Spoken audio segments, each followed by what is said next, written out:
안녕하세요, 아로니안입니다. 드디어 변호사 시얼크의 데어데블이 나왔습니다. 전혀 기대가 안 되는 다음화보다 잠깐 언급된 레드헐크와 울버린 떡밥 그리고 말소된 소코비아 협정이 더 인상적이었는데요. 무엇보다도 데어데블 이야기를 빼놓을 수 없을 것입니다. 우선 헬스키친에서 시민들에게 더 가까운 법률 사무소를 운영 중에 있고 어스라고 말했으므로 포기 넬슨도 있다고 볼 수 있습니다. 시얼크가 데어데블의 이름을 모르는 걸로 봐서 데어데블이 활동을 시작한 지 얼마 되지 않았다고도 볼 수 있겠습니다. 본어게인이 넷플릭스 시리즈를 새로 시작할 것이라고 하는데 실제로 그렇게 되는 것으로 보입니다. 에코로케이션이나 아크로바틱 등의 신체 능력도 넷플릭스 시리즈보다 좀 더 강해진 느낌이고 자세히 보시면 레드 앤 옐로우 수트라는 점도 조금 다르다고 할 수 있겠습니다. 또한 데어데블이 시얼크와 잠시 불타는 하룻밤을 보내는 것으로 나오는데 이것은 굉장히 충격적이었습니다. 시얼크와 데어데블은 원작에서 연애를 해본 적이 없기 때문입니다. 사실 애초에 데어데블과 시얼크가 법정에서 서로 변호사로 싸운 것도 딱 한 번밖에 없었습니다. 어느 로펌에서 이민법, 거래법,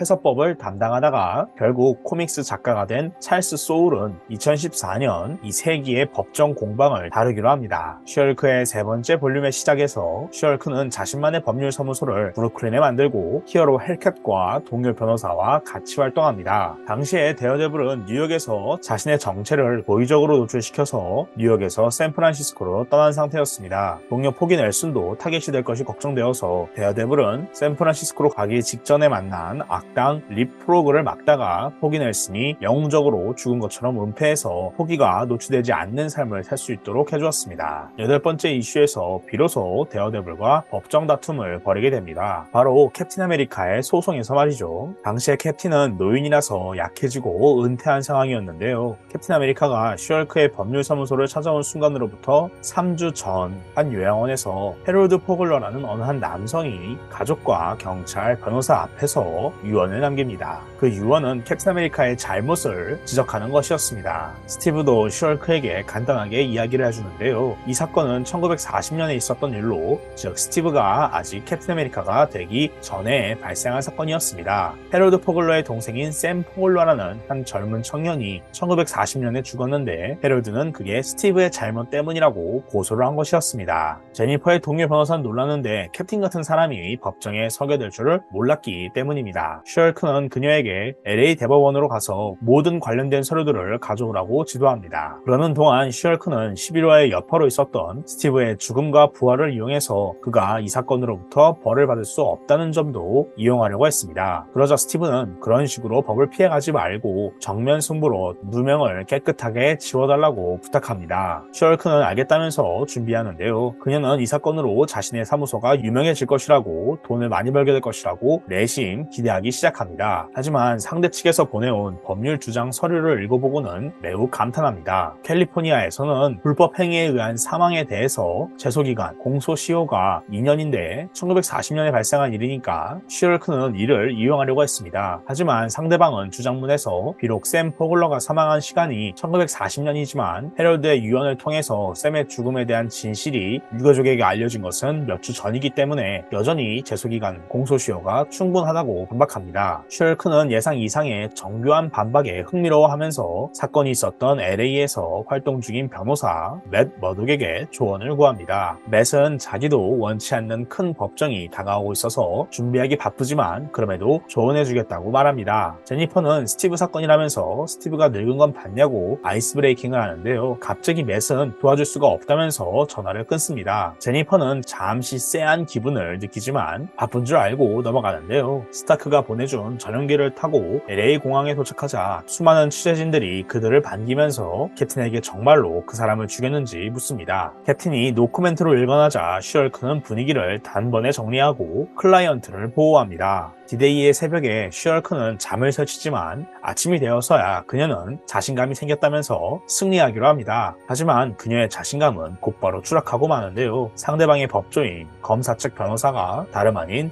맷 머독 데어데블이기 때문입니다. 맷 머독은 모두 진술에서 임종시의 진술이 어떻게 법정에서 증거로 채택될 수 있는지를 배심원들에게 설명했습니다. 이후에 맷 머독은 헤럴드 포글러가 남긴 유언을 들은 경찰관 맥킨리를 소환해서 그 유언을 낭독하도록 했습니다. 합니다. 1940년 당시 해롤드 포글러는 질 나쁜 어느 무리와 어울렸고 참전하기도 싫어했습니다. 그 조직이 해롤드에게 거처와 삼시세끼 그리고 용돈도 주었기 때문에 해롤드는 그들의 정체나 진실은 상관하지 않고 그들을 따라서 LA까지 왔습니다. 그러다 샘 포글러가 자신의 친구인 스티브를 데리고 LA까지 와서 해롤드를 찾아서 집으로 데려가려고 합니다. 샘은 어머니가 널 그리워하신다 등의 감정적인 호소를 했다면 스티브는 조용한 목소리로 강인하게 끊임없이 이 행동이 얼마나 잘못되었는지를 이야기했다고 합니다. 결국 이들은 정체가 탄로나고 갱단의 보스가 이들을 신문하는데요. 해롤드는 샘에게 입 닥치고 조용히 있으면 자신이 해결해주겠다고 말하지만 문제는 스티브였습니다. 스티브가 보스에게도 무엇이 잘못되었는지를 끊임없이 열변을 토하면서 따졌기 때문입니다. 보스는 한마디만 더 말하면 죽이겠다고 협박을 했지만 스티브는 멈추지 않았고 결국 그래서 샘이 죽었던 것이죠. 그러다 FBI 요원들이 들어와서 스티브와 해롤드는 풀려났고 스티브는 훗날 캡틴 아메리카가 되어서 2차 세계대전을 구한 전설적인 영웅이 됩니다. 해롤드는 온갖 포스터와 영화와 뉴스에서 나오는 캡틴 아메리카를 보면서 저 새끼만 아니었다면 샘이 의사가 되었을 것이라면서 극대노하지만 함구하고 있었습니다.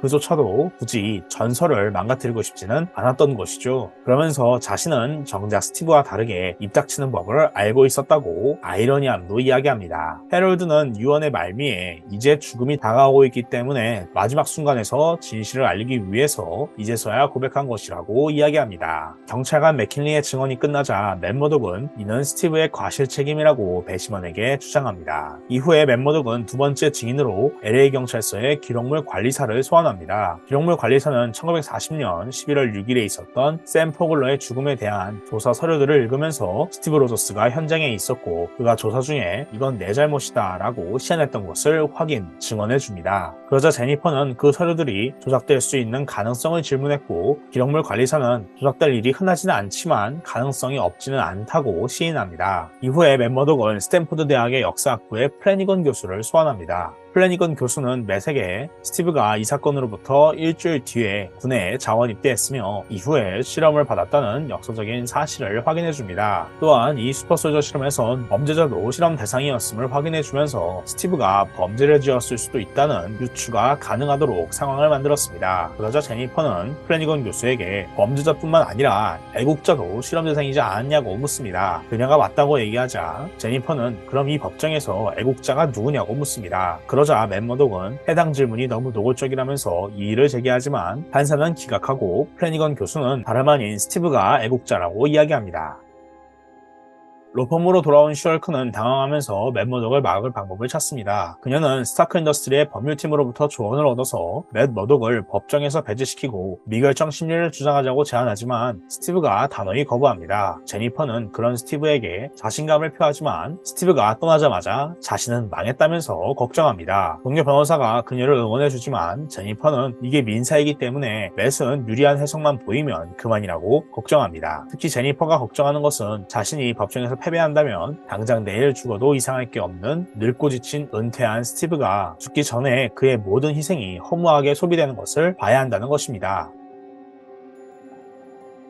이렇게 잠깐 잠이 드는데 밤에 데어데블이 그녀를 찾아옵니다. 데어데블은 변호사로 온 게 아니고 데어데블로 왔다면서 나 잡아봐라 식으로 도망칩니다. 슈얼크가 빡쳐서 데어데블을 막자 데어데블은 너도 나처럼 오늘 밤이 답답하고 잠이 안 오고 그래서 한판 달리고 싶지 않았냐 라고 대묻습니다. 수긍하는 슈얼크는 단도직입적으로 왜 캡틴의 반대편이 되었느냐고 묻습니다. 데어데블은 충격적인 비밀을 말해주는데요. 캡틴이 그러라고 시켰기 때문이라고 합니다. 해럴드가 사망한 후에 유가족이 맷에게 찾아와 상담을 받았는데 맷은 캡과의 우정을 생각해서 거절하고 다른 변호사를 연결해 주었습니다. 그리고는 스티브를 찾아가서 경고해 주는데요. 정작 이야기를 다 들은 스티브는 맷에게 부디 그 가족의 변호를 맡아달라고 부탁을 했다고 합니다. 덧붙이기를 정말로 너가 내 친구라면 캡틴 아메리카의 유산을 지키고 싶다면 있는 힘껏 법정에서 맞서 싸우라고 부탁했다고 합니다. 그래서 이렇게 치열하게 나오는 것이라고 슈얼크에게 해명합니다. 그러면서 데어데블은 어쩌면 캡틴도 이 사실이 알려지기를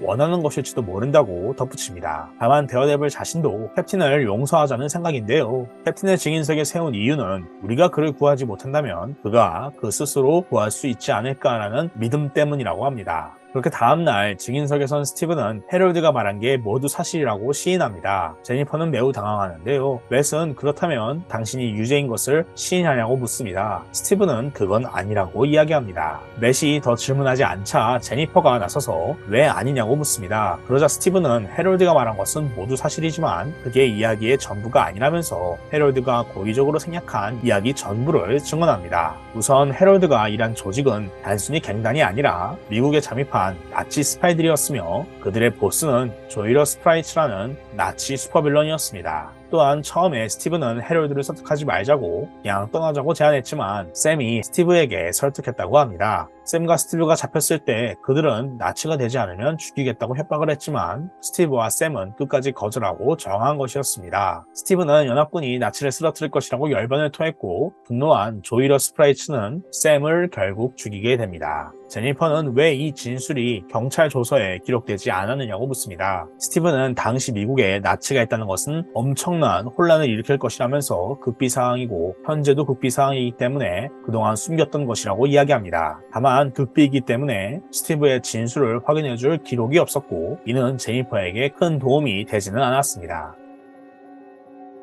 로펌에서 슈얼크는 왜 이 사실을 미리 말하지 않았는지 답답해합니다. 하지만 그녀도 히든카드가 있었죠. 바로 헬캣이 훔친 극비 문서였습니다. 이 극비 문서는 조이러 스프라이츠라는 나치 슈퍼빌런이 미국에 당시 있었고 그때 어떤 일이 있었는지 그 행적을 기록하고 있었습니다. 이 극비 문서 덕분에 스티브는 샘의 죽음 이후에 있었던 일도 제니퍼에게 알려줍니다. 샘이 죽자 현장에 FBI 요원들이 급습을 했는데요. FBI 요원들은 샘의 죽음이 스티브의 잘못이 아니라 자신들의 잘못이라고 말한 것도 알려주고 자책하는 스티브에게 군대에 입대하라고 제안해 주었음을 알려줍니다. 또한 그 요원이 은근슬쩍 슈퍼솔저 프로젝트에 대해서 힌트를 스티브에게 알려주었다고도 하죠. 그러나 모두가 부정하게 얻은 증거는 증거가 될 수 없음을 지적합니다. 그러나 스티브 역시 스티브가 헬캣이 이 극비 문서를 훔치도록 한 것은 슈얼크가 자신을 의심하지 않고 법정에서 끝까지 싸울 수 있도록 힘을 주기 위해서였습니다. 스티브는 끝까지 싸우라고 제니퍼를 응원하고 제니퍼가 이를 받아들입니다. 그리하여 마지막 날 최종 발언이 시작됩니다.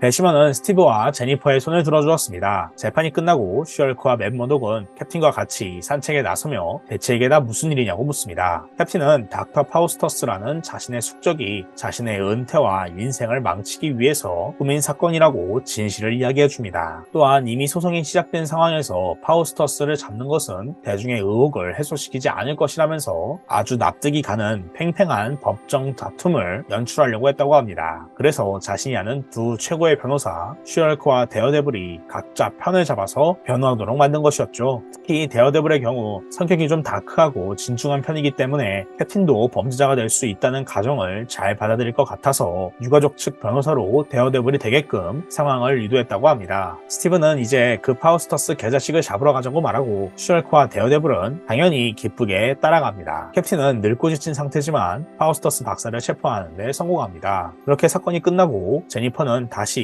자신의 사무소 동료들과 같이 브루클린으로 돌아갑니다. 그리고 그곳에서 고객으로서 이들을 기다리고 있었던 타이타니아를 발견합니다. 이렇게 데어데블 대 슈얼크 캡틴의 시작이 마무리됩니다. 드라마가 얼마나 대충 데어데블과 슈얼크의 법정 다툼을 다뤘는지 비교가 될 수 있을 것 같은데요. 이미 다치고 빠지는 게 다소 교과서적인 법정물이라고 볼 수 있겠지만 말입니다. 다만 드라마에서도 은근히 그들의 주제는 11워 초인등록법안과 연관이 있다고 볼 수 있기 때문에 흥미롭기도 했습니다. 이제 슈얼크는 마지막 에피소드만 남았는데 저는 이제 블랙 아담을 준비해 보겠습니다.